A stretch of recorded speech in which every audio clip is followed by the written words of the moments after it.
and total atomic annihilation.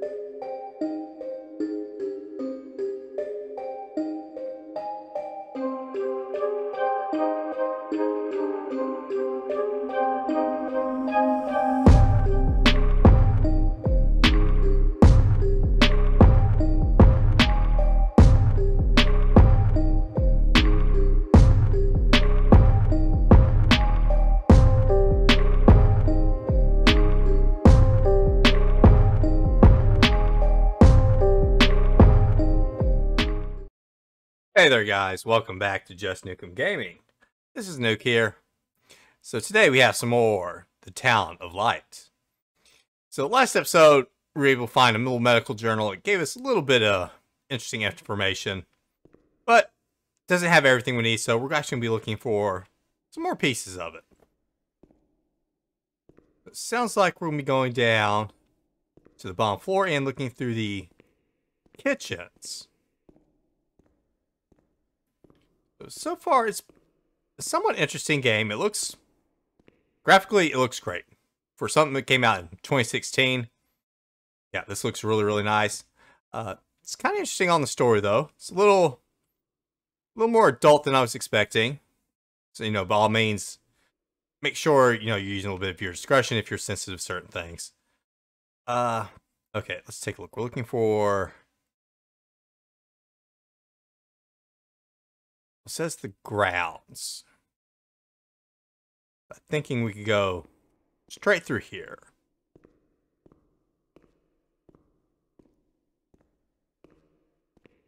This is the road we used to take. Where did we used to take this road? If it weren't for her, in the grounds on that bench in spring, so many days. It was an escape, watching nature around us as she talked and smiled. And then there were the kitchens. Sometimes we stole food and ran back to the bench to eat it in secret, and we laughed.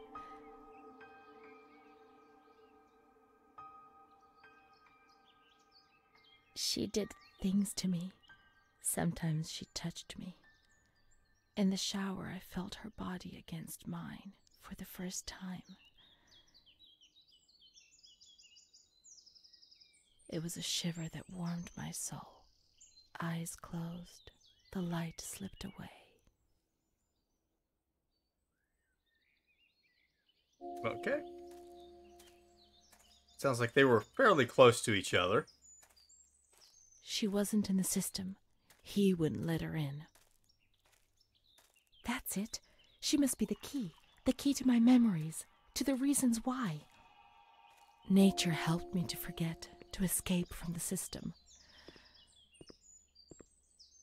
I think we had a little bit of construction going on here, but yeah, I do believe this place has been closed for quite a few years. Whatever renovations they were doing, they're never going to get done.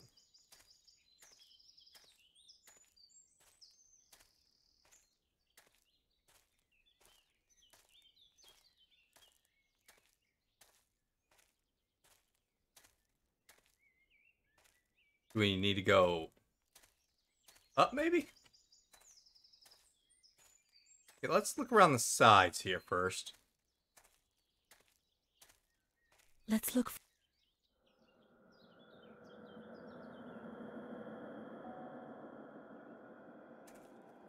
Greenhouse. Okay, we're looking for a greenhouse.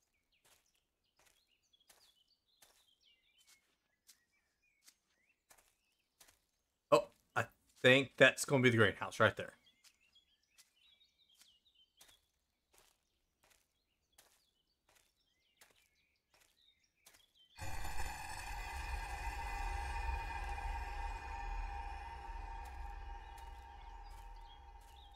Okay, it kind of looks like our friend there. Oh, there's an open door. Yep, that looks like a kitchen.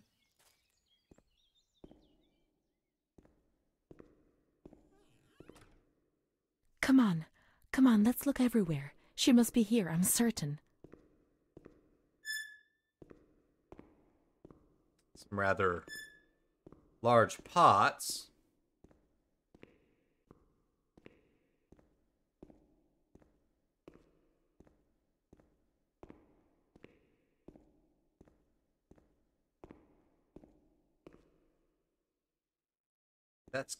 That's locked. I don't think we're going to be doing any cooking here.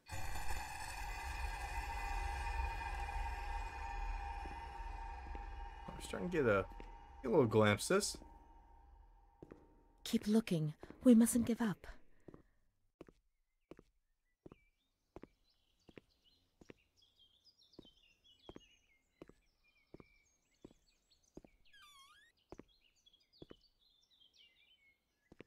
Kind of dark in here.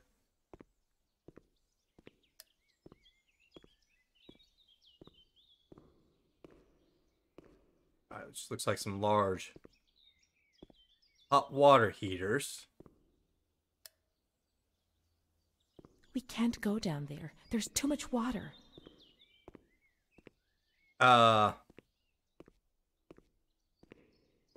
Is there a way to drain the water?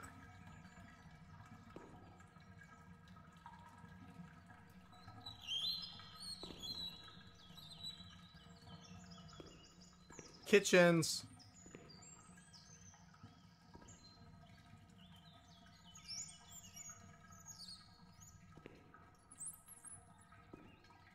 Not quite sure if that's doing anything. Oh, I see a note. Adele, that little girl has been standing motionless in front of the kitchen door for hours. Poor thing, I gave her some candy. She ate it without a word and remained motionless. I don't think she's very well. We used to see her now and again, but now she's always there. I'm going. The doctor's not here. He's coming this afternoon. Try and speak to him.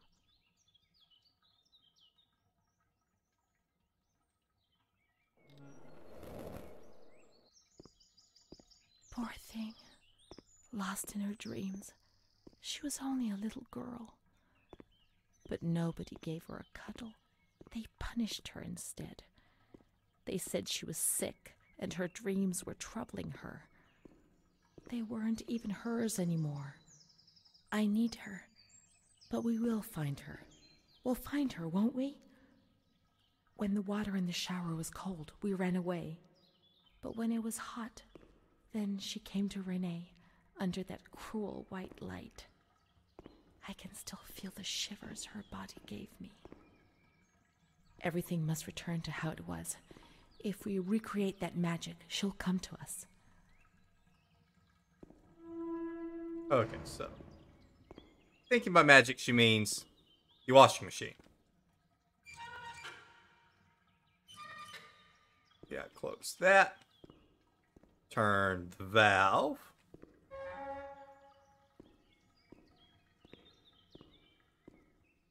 Then switch and button. Okay.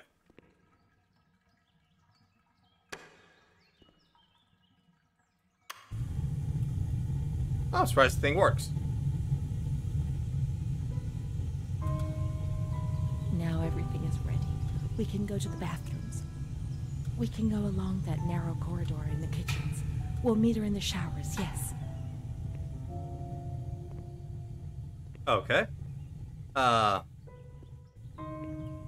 thinking that's some kind of washer. Maybe it's not.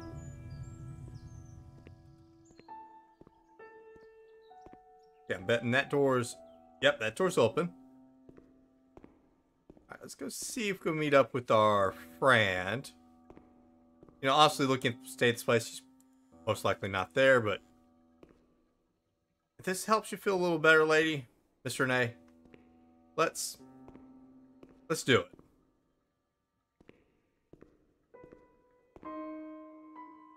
Oh, we're back at the main entrance area. Okay, where are the showers at? Stairs, toilets.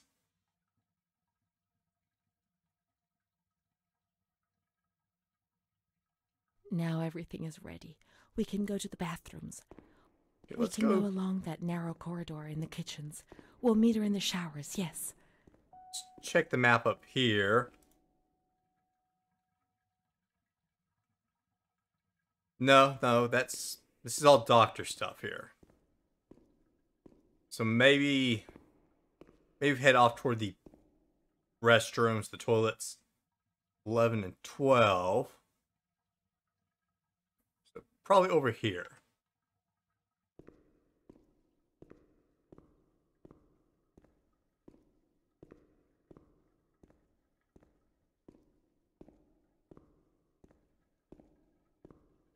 You know, actually, I think we've actually been in the showers before. We were there last episode, I think.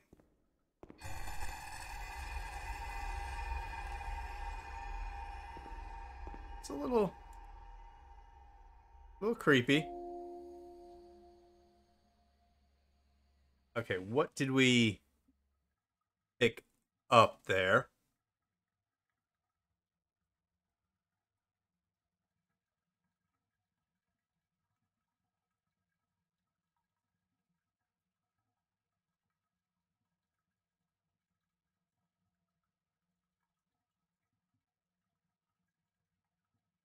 I think we've seen those two. I don't think we've looked at these before. I didn't tell anyone about the light. I knew that something terrible was happening to me. I thought that I would die, and the shame I felt was so deep that an uncontrollable restlessness took over me. I was afraid when other people were nearby. I saw fingers pointed at me, mouths laughing, condemning me.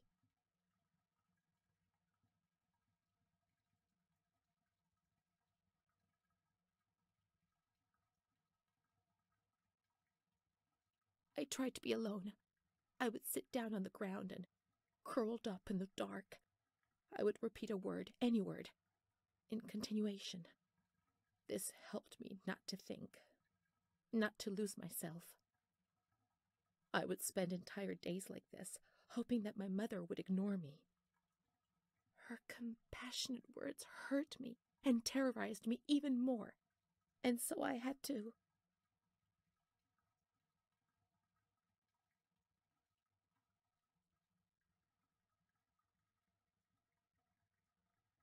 Shout and shout and shout those words. After a few days, things got better, and little by little I came out of my hiding place. But the fear was always there, under the surface, ready to strike me even harder. Okay, let's look at these last couple pages. He felt accused, hurt. I chased him away. I insulted him. He was proud, handsome. He said things about me to other people, which he shouldn't have said. Mother caught me coming home drunk. She beat me and sent me to speak to Don Gino every day. He came back and tried to speak to me. I think he liked me. Sometimes I sent him packing and I started shouting at him, but other times I embraced him. I held him tight and loved him.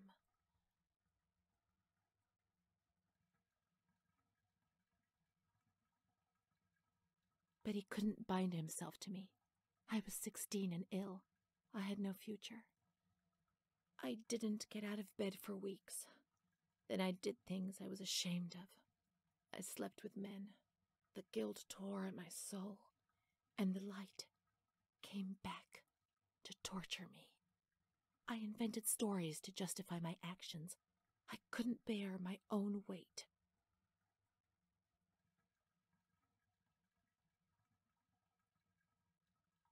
Mom found out about it. Her voice split my head. I pushed her away because I was afraid of dying, and I shouted to the whole world what was happening to me, and that I didn't understand. The police arrived, and they carted me away. I remember the onlookers shaking their heads. They would be better off without me, cleansed of shame, with something to talk about for a while. Okay, memories. Seen those. We've already looked at the medical records earlier. Alright, the showers. Maybe over here?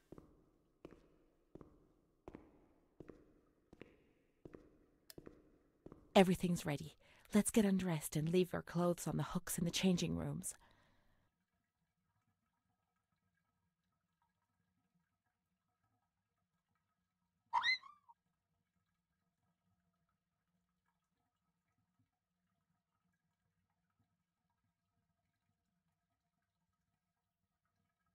Let's turn the water on now, and everything will be as before.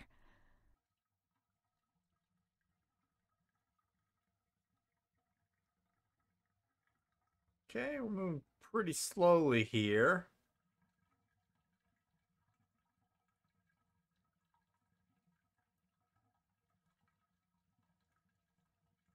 Uh...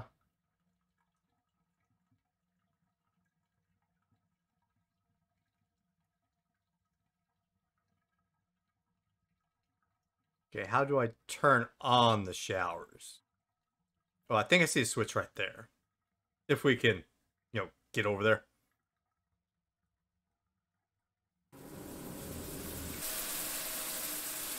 Yeah, we can't show much of that.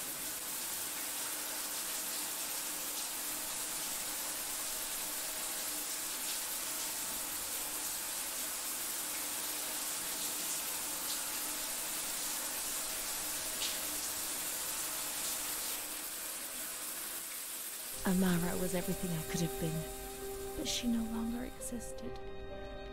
I'd have loved to erase everything I did, but instead I always went ahead and did it again. It was my fault, and she disappeared from my life.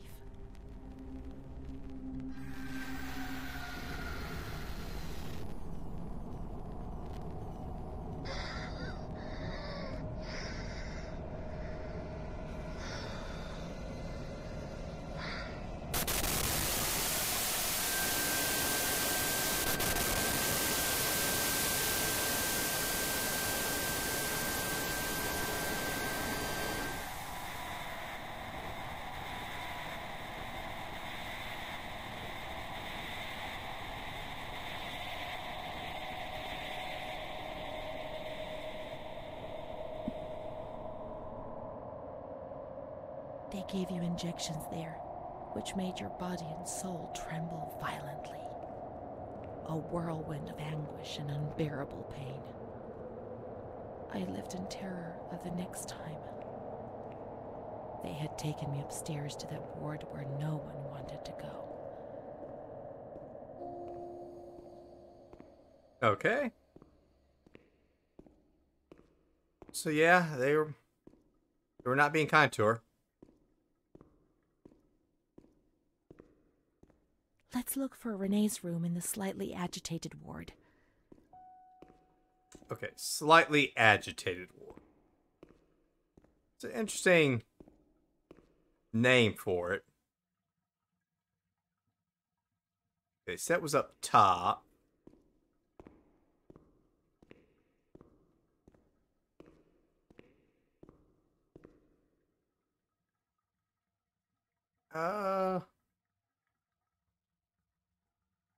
Okay, semi-agitated ward 6, which is this way.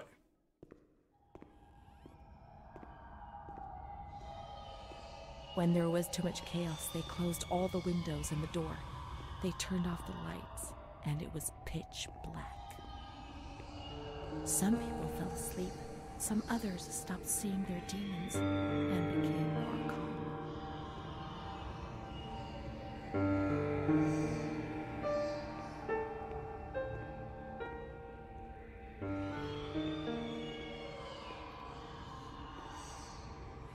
Let's open up a little bit.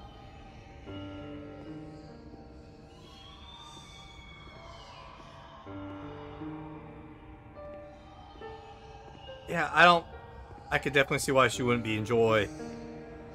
being in this particular part of the hospital.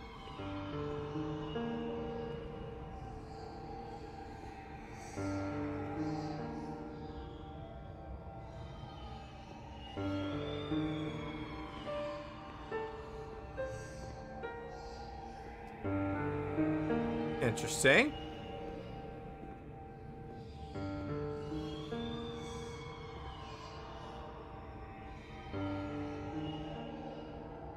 Nothing I can interact with there.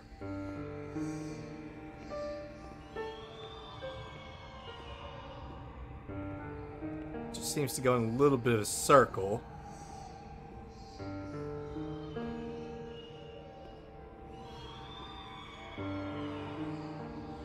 Okay, I think we're gonna have to check all these doors. I'm not sure. Maybe it's this room we just missed something.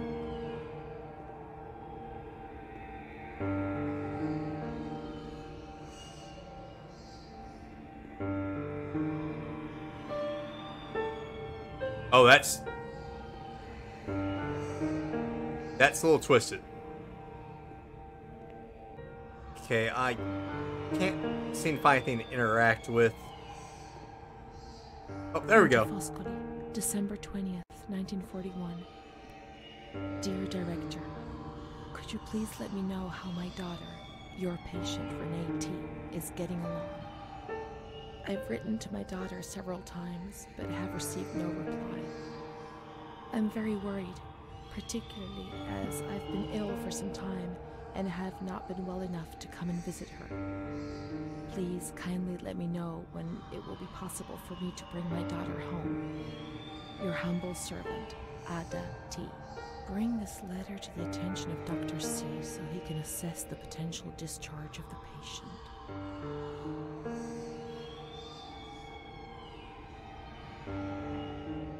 Well, that's interesting. Maybe her mother wasn't such a bad mother after all. Interesting. Let's close the window shutters, the door, and switch off all the lights. We want darkness. Okay, apparently I had to be in here to hit H to get this specific clue.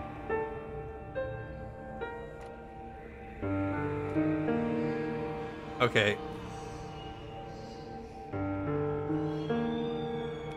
So flashlight off. They put a straight jacket on you.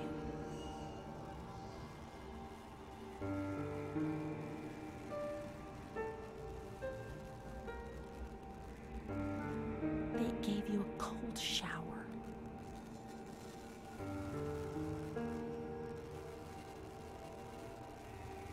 They suffocated you with a sheet.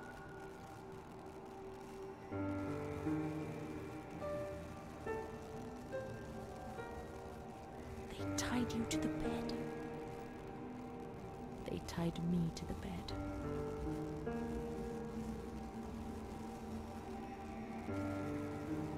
A woman died next to me, choked by her own vomit. She was tied down because she wouldn't stop pleasuring herself. I can still hear her death rattle. I screamed, but nobody came. Everybody screamed in there, all of them.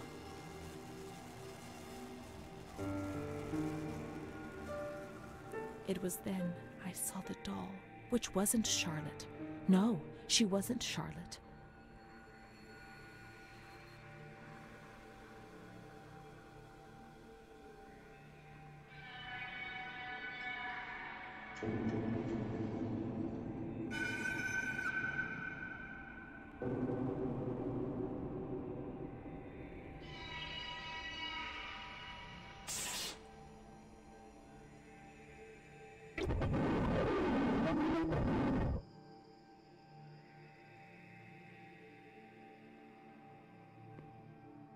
The past came back to hurt me again.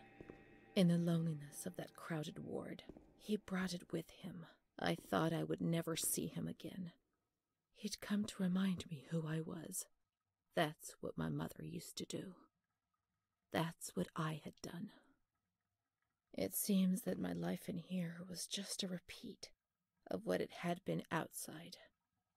The dull, the fear, the shame.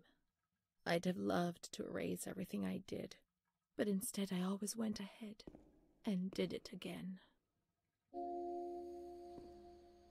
Alright, so that was some fairly disturbing images there.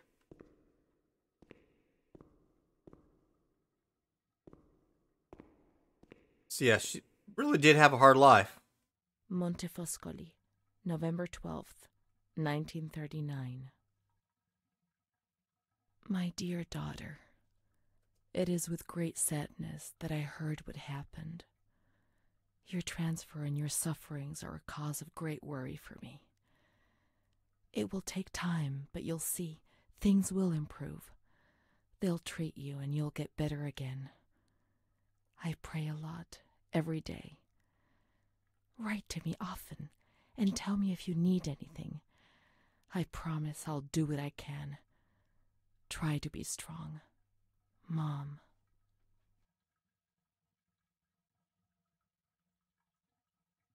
This is the last letter she wrote to me. Once I was put into this ward, I was overwhelmed by loneliness. After that medical examination, I received no more letters from Mom. Why is that man here? Why doesn't she come to see me?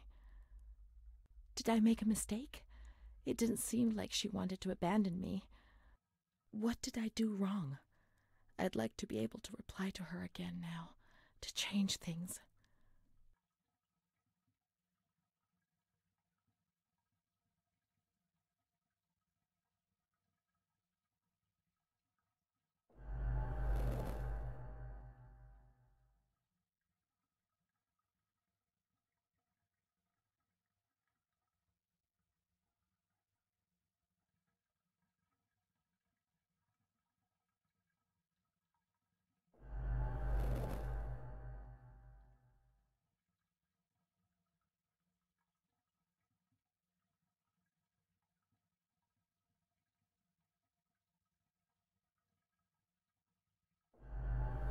Perhaps she would have listened to me.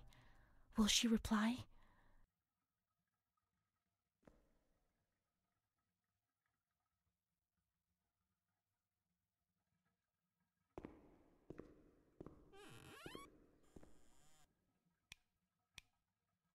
The letters were sent to the archive. It was their job to post them.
I only saw a shadow cast against the wall by the light filtering in through the door.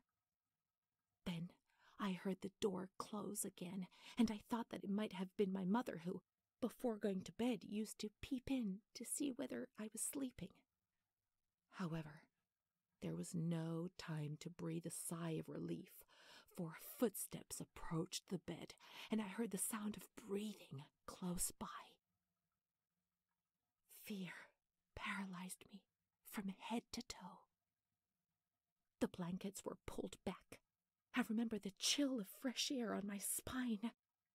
Someone sat on the bed, and I trembled.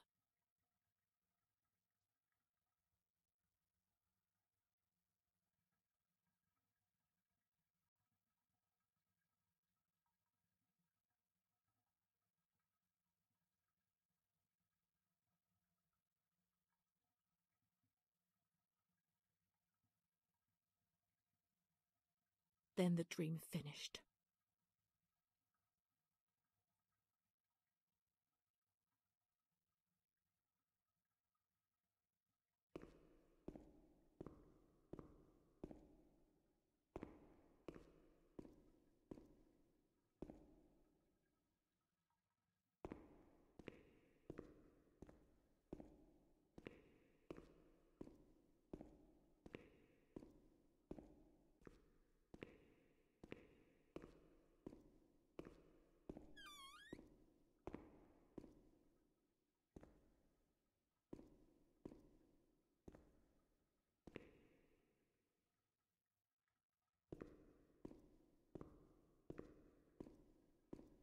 When you were sent to a lunatic asylum, you lost the right to possess anything.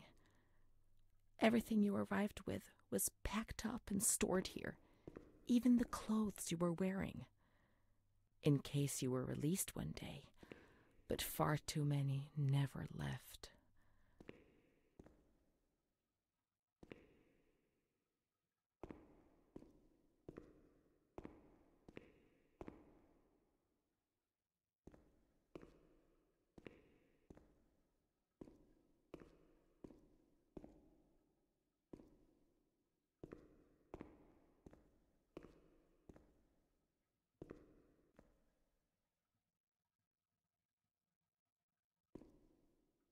Dear Mother, please, I beg you, get me out of this place.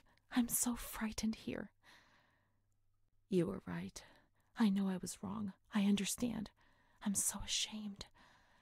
If only you knew how much. But now I'll behave myself, I promise. Now things will be fine. I'll work hard. I'll be very good. Your daughter, Renee.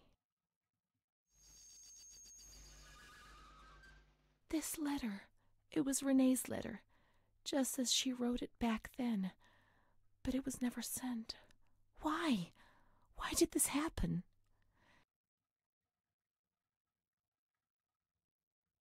I received your letter, Mom. You tell me to be patient and strong, while I only feel fear and pain. And you don't write to me anymore.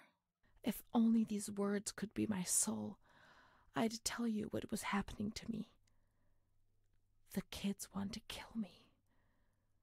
They all look the other way and tell me what to do. I don't understand. She helps me, but what have they done to her? Can you tell me? Will you help me? Renee.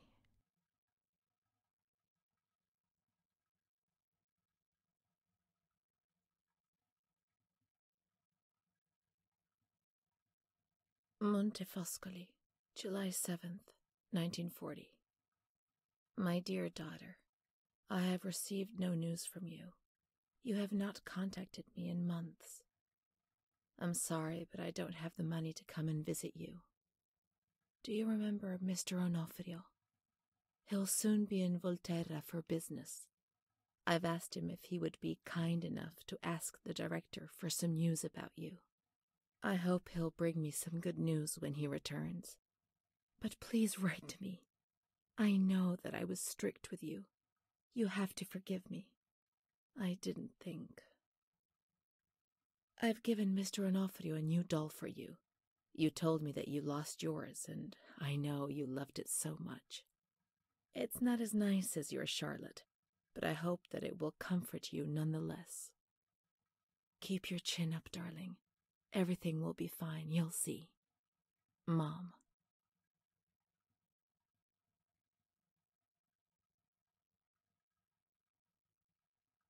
Montefoscoli, October 12th, 1940. My dear daughter, I've written 2 letters to you and have received no reply.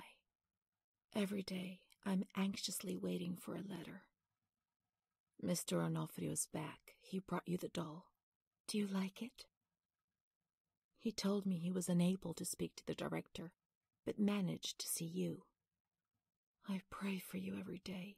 Even Don Gino said a prayer for you during Sunday Mass. Isn't that nice? I've made up my mind, Renee. I'm bringing you home. I've already written to the director. I told him that I'll take care of you. I'm not very well at the moment and can't work, but I'll get better soon, you'll see. And as soon as I can make the journey, I'll come and fetch you. I know you're suffering a lot, but please be strong, I beg you. Mom will come and fetch us, won't she?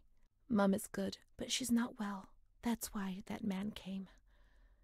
She also sent us the doll. I could have played with it and talked to it while waiting for her to come, but Renee didn't bring it with her. Perhaps she's been abducted like all the others and is locked up here somewhere.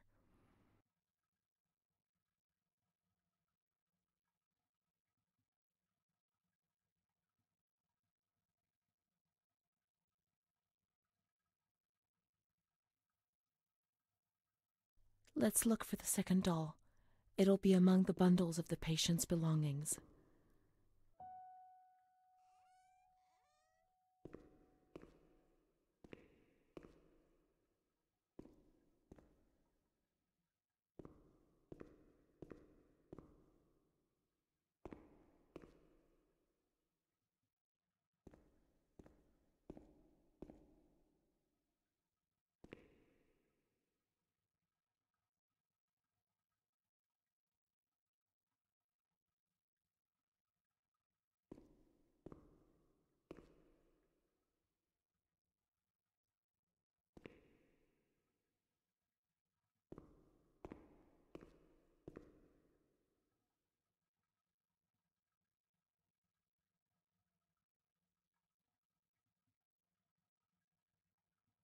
Now we can open the bundle on that table in front of the window. You see? Mom was good. I was bad. Mom was worried about Renee and Charlotte. I abandoned Charlotte. We've abandoned her.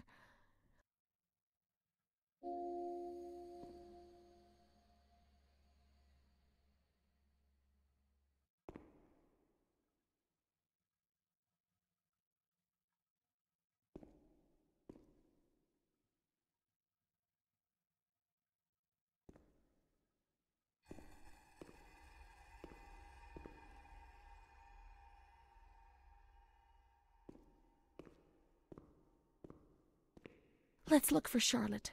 We have abandoned her. Will she still be where we abandoned her, under the warm lights?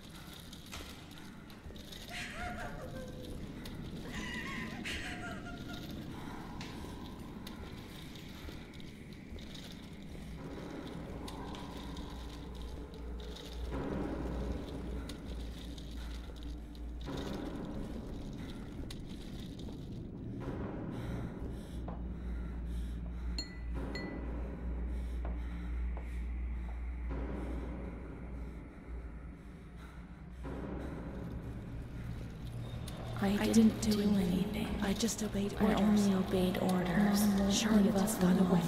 Mom will come and get us now. She loves us, even though we're bad. Orders. Leave us alone. I didn't do anything. I only obeyed orders. Mom will come and get us now. I didn't do anything. I only obeyed orders. Even though we're bad. Mom won't leave us alone. I didn't do anything. Charlotte gone away. I only obeyed orders. Mom will come and get us now. She loves us, even though we're bad. I didn't do anything. I only obeyed orders.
Oh, what are y'all gonna do to me?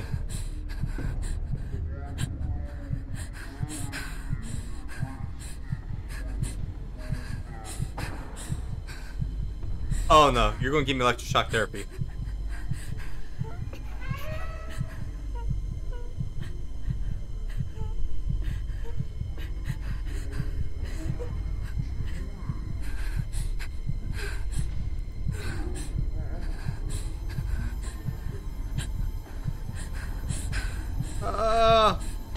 Let me out.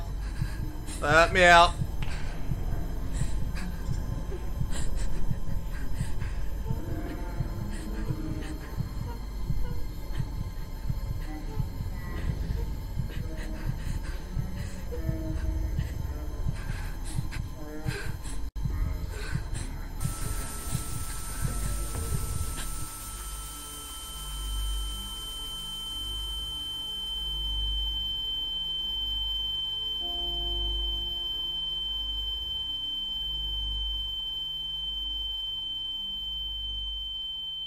Ugh.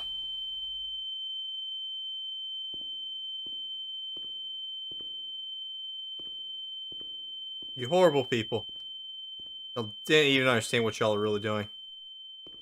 Okay,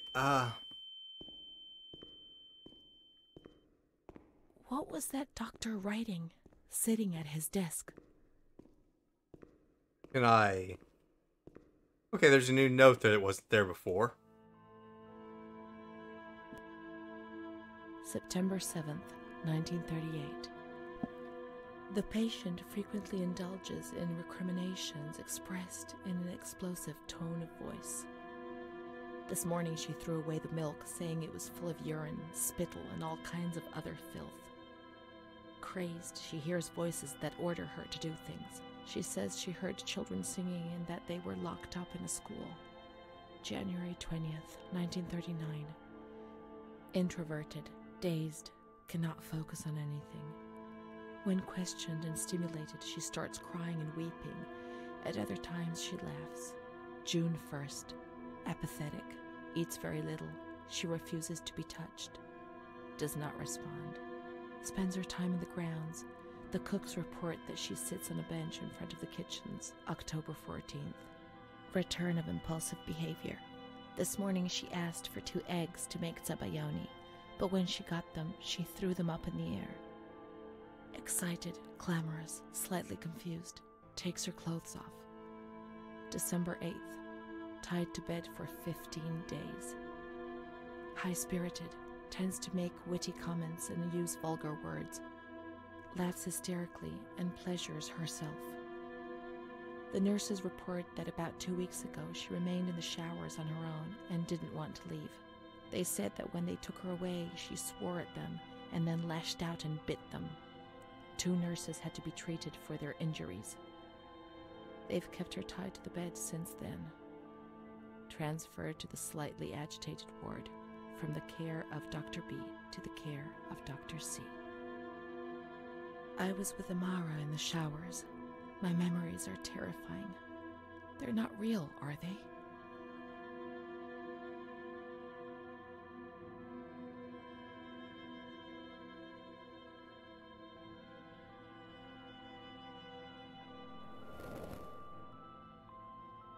December 15th.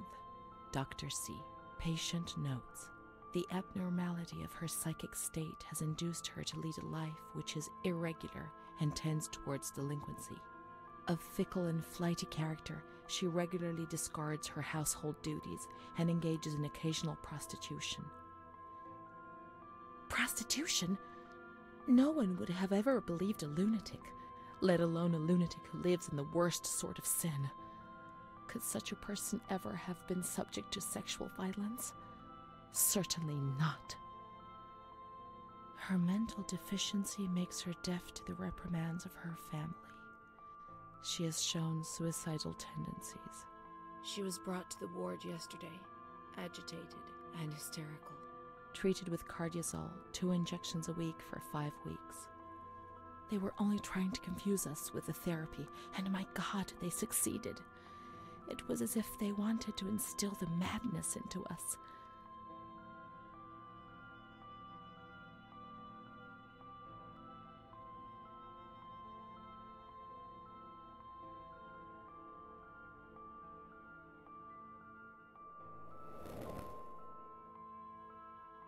June 2nd. After a long period of calm and improvement, the patient is very agitated today and vehemently refuses to submit to a gynecological examination. She swears and curses those helping her, flailing her arms and hitting them. According to reports by Dr. B, the patient has been subjected to periodic checkups since she had a spontaneous abortion about 2 years ago in her 3rd month of pregnancy. Conception occurred after she had sexual intercourse with a stranger who sneaked into the hospital grounds. Details are contained in the charges filed at police headquarters in Volterra, a copy of which is attached to these clinical notes. ES therapy.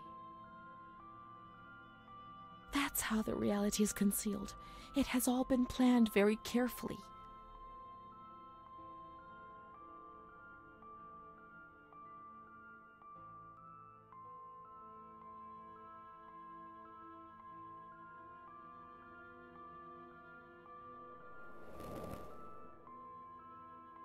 June 13th.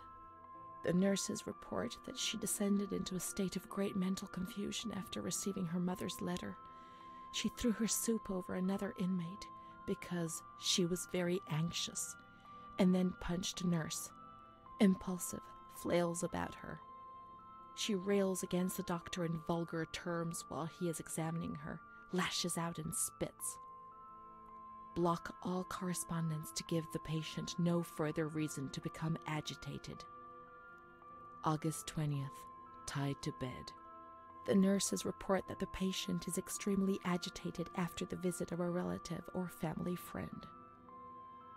2 days later, she is still shouting all the time that he commands her, that she must obey and harm herself, and that she is not Charlotte. All visits forbidden, constrained to bed, and intensification of ES therapy until we achieve results. No contact with the outside. That way nobody knew what was happening within these walls.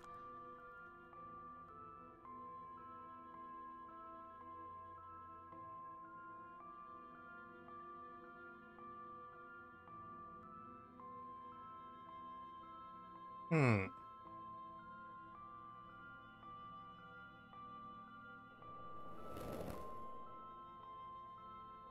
Calm down.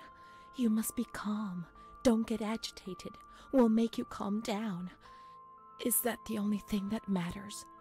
Is tranquility worth the price of not living?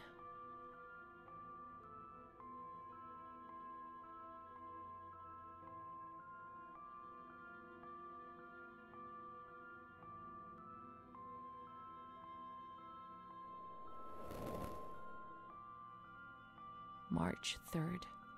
Alert, correct attitude, replies when questioned. The nurses report that the patient is calm. She washes and looks after herself. She affirms the existence of a certain Amara.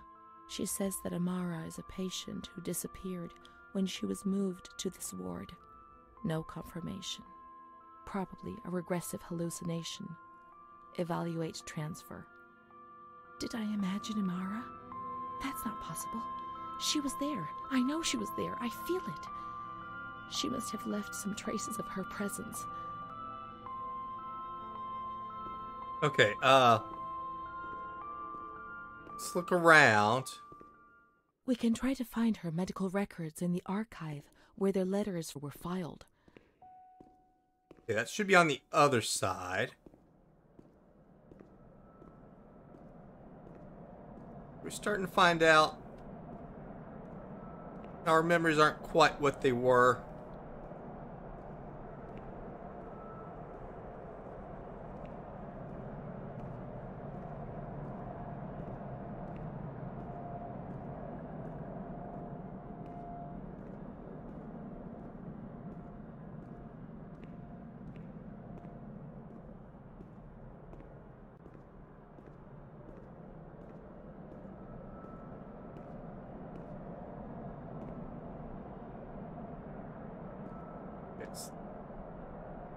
Nope, what was that we're looking for?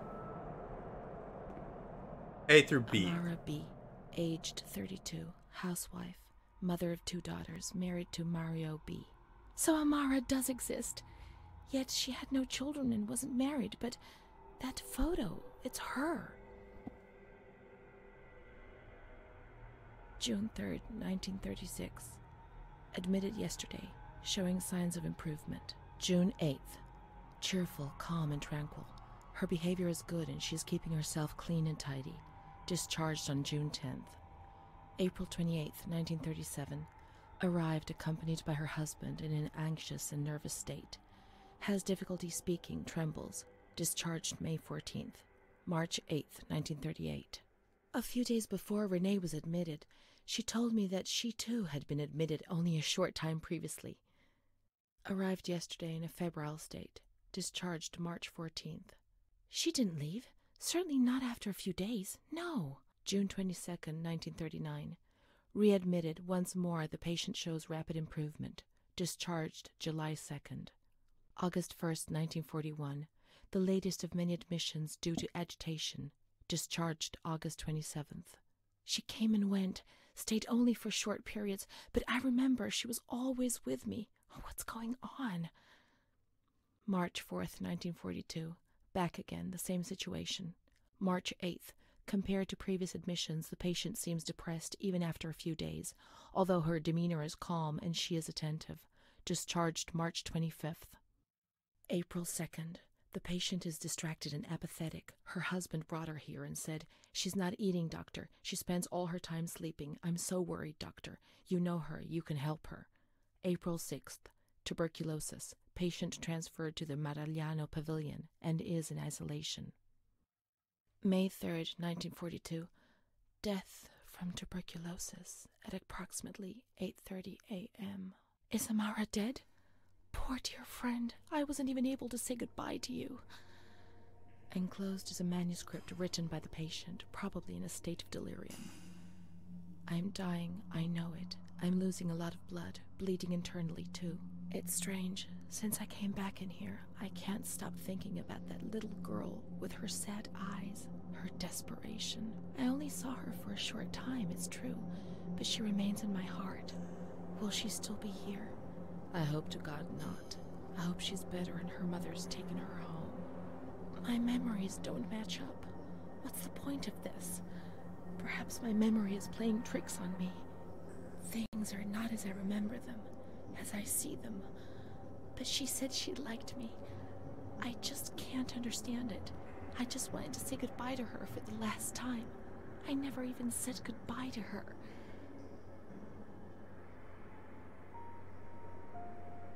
How could a soul survive in this hell? I so want to feel things again. Pain, passion. Feel the damp tears rolling down my face. To remember that I was alive.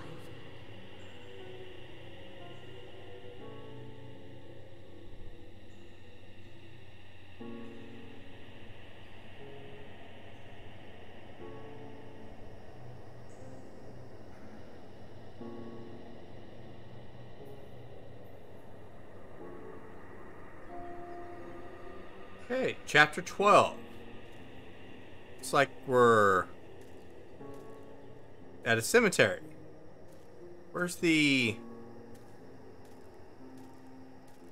hospital? I'm guessing that's the hospital right there. Okay, you know what? This is a pretty good place to end this episode. Starting to see some little twists here. Some of these things that she felt pretty confident in, especially the Samara, may not have been quite what she was thinking. But we'll see what the truth comes out eventually. What's really going on. Alright, so thanks for joining me, guys. I do appreciate y'all.